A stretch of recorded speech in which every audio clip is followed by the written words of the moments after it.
लाठियों डंडों से अब हम डरने वाले नहीं हैं। AK-47 भी आएगा तब भी अब हम नहीं डरेंगे। माननीय मुख्यमंत्री जी को याद दिलाना है कि भारत की संविधान हमारी असली ताकत है, यही हमें लोकतंत्र का अधिकार देती है, वो छीनने की कोशिश ना करें। बिहार की आम जनता और खास करके जो युवा साथी वो डरने वाले नहीं, वो अपने हक की लड़ाई के लिए आज सड़क पर देखिएगा कि करोड़ों की संख्या में उतरे हुए। हम लोग पे भी लाठियाँ चल सकती हैं। चलेगी तो खाएंगे। हाँ, खाएंगे, तैयार हैं। अब लाठियों से थोड़ी डरेंगे। लाठियाँ खाए या गोलियां चलाए सरकार, क्योंकि सरकार उनकी है, लेकिन यहाँ की जनता डरने वाली नहीं है। और खास करके महिलाएं आप देख रहे हैं कि भारी संख्या में है, क्योंकि सबके घर में बच्चे हैं। आदरणीय नेता तेजस्वी जी के नेतृत्व में हम लोग ने ये ठाना है कि जनता के हक के लिए हमेशा हम लोग लड़े हैं और लड़ते रहेंगे। तो जब जनता हमारी परेशानी में आएगी, जब उन्हें किसी चीज की दिक्कत होगी, तो निश्चित तौर पर सबसे आगे आदरणीय नेता तेजस्वी जी खड़े रहेंगे। किस तरह से जो है तिरंगा ही तिरंगा आपको जो सड़कों पे दिख रहा होगा, तेजस्वी यादव की ओर से कहा गया था कि पार्टी का झंडा नहीं, इस बार तिरंगा हाथों में लेकर जो है हम लोग को राजभवन मार्च करना है। देखिए, राजद की नेत्री विनीता भारती जी हैं जो मधेपुरा से चल के आई हैं हाथों में तिरंगा लेकर। क्या संदेश देंगे विनीता जी? देखिए, आज युवा परेशान है अपनी हक की लड़ाई के लिए। लगातार छात्रों पर लाठीचार्ज हो रहे हैं, गोलियों की बौछार हो रहे हैं, पेपर लीक हो रहे हैं। यदि आप सरकार के खिलाफ आवाज उठाइएगा तो आप पे FIR दर्ज होंगे। लेकिन बिहार की आम जनता और खास करके जो युवा साथी वो डरने वाले नहीं, वो अपने हक की लड़ाई के लिए आज सड़क पर देखिएगा कि करोड़ों की संख्या में उतरे हुए। और ये लड़ाई आपको लगता है ये लड़ाई हम लोग जीत कर रहेंगे और न डरेंगे न झुकेंगे, क्योंकि युवा ही आज बिहार की पहचान बन चुकी है।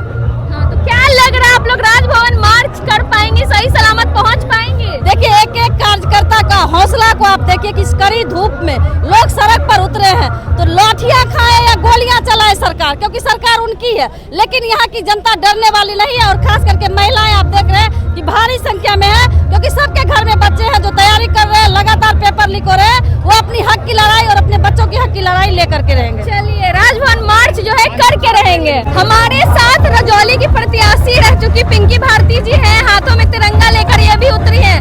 ये पहली बार होगा कि राजद पार्टी का झंडा नहीं, आप लोग तिरंगा लेकर उतर रहे हैं, ऐसा क्यों? चूँकि आप देख रहे हैं किस तरह आज जो सत्ता पक्ष के लोग हैं, किस तरह अहंकार उन लोग के ये में नीति में झलक रहा है कि आप जो लोग हैं, जो जनता है, जो उनकी सुरक्षा की बिल्कुल चिंता नहीं है। और जो सत्ता पक्ष के लोग हैं वो अपने हित के बारे में वो सोच रहे हैं।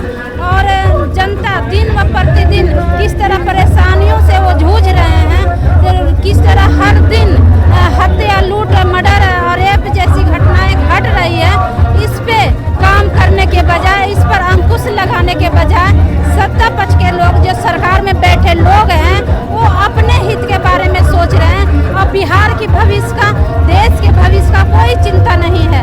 इसीलिए हम सब आज सड़क पे उतरे हैं, क्योंकि आदरणीय नेता तेजस्वी जी के नेतृत्व में हम लोग ने ये ठाना है कि जनता के हक के लिए हमेशा हम लोग लड़े हैं और लड़ते रहेंगे। तो जब जनता हमारी परेशानी में आएगी, जब उन्हें किसी चीज की दिक्कत होगी, तो निश्चित तौर पर सबसे आगे आदरणीय नेता तेजस्वी जी खड़े रहेंगे उनके साथ। ये किस तरह से जो है हाथों में तिरंगा लेकर राष्ट्रीय जनता दल के लोग जो है राजभवन मार्च के लिए तैयार है। सोनाली सिंह है, हाथों में संविधान लेकर सड़कों पे उतरी है, क्या कुछ कहेंगी? हाथों में संविधान लेकर क्यों उतरी है? क्योंकि हमारी जो सरकार है, माननीय मुख्यमंत्री जी को याद दिलाना है कि भारत की संविधान हमारी असली ताकत है, यही हमें लोकतंत्र का अधिकार देती है, वो छीनने की कोशिश ना करें। और लाठियों डंडों से अब हम डरने वाले नहीं हैं। AK-47 भी आएगा तब भी अब हम नहीं डरेंगे। दूसरी तरफ पुलिस के हाथों में लाठी है, आपके हाथों में तिरंगा है, कैसे मुकाबला होगा? देखिए, शांति से हर चीज जीती जा सकती है। भारत ने हमेशा शांति के लिए ही जाने गए हैं, है ना। हम लोग पीस मेकिंग नेशन है, तो वही याद दिलाना है उनको। डीएम और एसपी का तबादला हो चुका है सिवान के, फिर भी आप लोग सड़कों पे इतनी संख्या में उतर आए। देखिए, ये सिर्फ एक इंसिडेंट को आप लेके नहीं कर सकते ना, ये तो अब जाके हुआ है क्योंकि उनको पता है कि हमारा प्रदर्शन हो रहा है, तो काफी टाइम पहले से पता चल गया।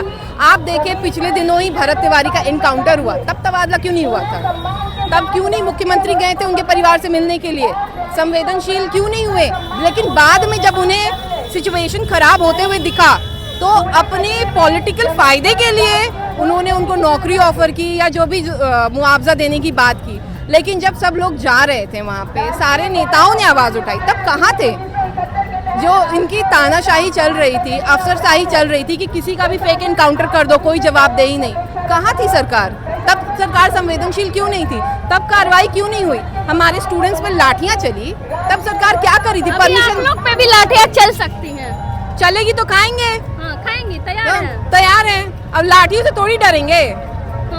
भाई, संविधान इसीलिए लेके हाथ में है कि उनको बताएं कि हमें पूरा अधिकार है कि हम पीसफुल मार्च कर सकते हैं, हम धरना प्रदर्शन कर सकते हैं, ये संविधान ही हमें इजाजत देती है। चलिए, देखना होगा कि जो राजभवन मार्च है वो राजभवन तक पहुंच पाता है या नहीं। बाकी आप अपनी राय कमेंट बॉक्स में जरूर दें।